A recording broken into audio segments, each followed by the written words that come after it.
The advisory group focuses on three areas: supporting governments to strengthen their institutional capacity for transformation, and under that also is the support for macroeconomic policy. The third area is extractives, where we now have what we call the Extractive Services Program, supporting governments to put together sound strategies and policies to manage the extractive sector in a sustainable way.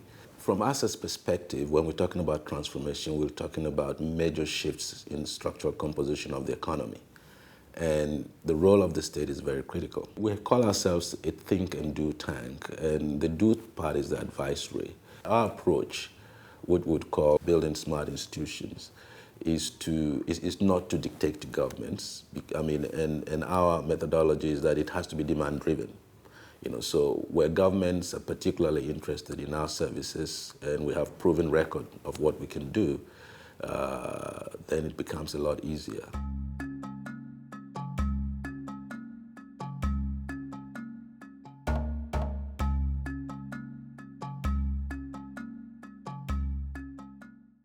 We draw a lot on African expertise. One of our basic value proposition is to provide an authentic African response to African problems.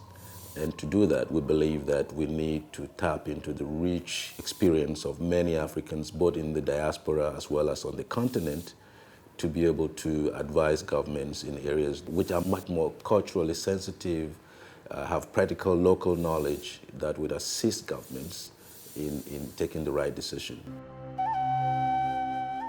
China-Africa work was one of the first analytical work that ACET undertook, and this is in recognition of the fact that the phenomenon of Chinese investment is growing in Africa, and there was the need to better understand the dynamics. And so we did a number of analytical work, particularly looking at the various commercial and economic engagements that China has with African countries, and we did specific country case studies to provide us with more in-depth knowledge about the dynamics in selected countries.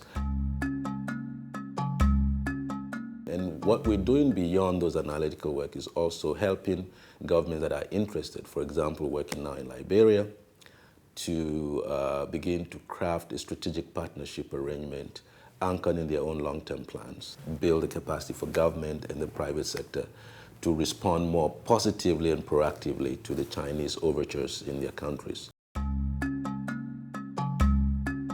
We're working with the National Development Planning Commission to come up with recommendations that would allow them to strengthen their capacity to be more responsive and position themselves as the apex institution that deals with medium to long-term planning in the country.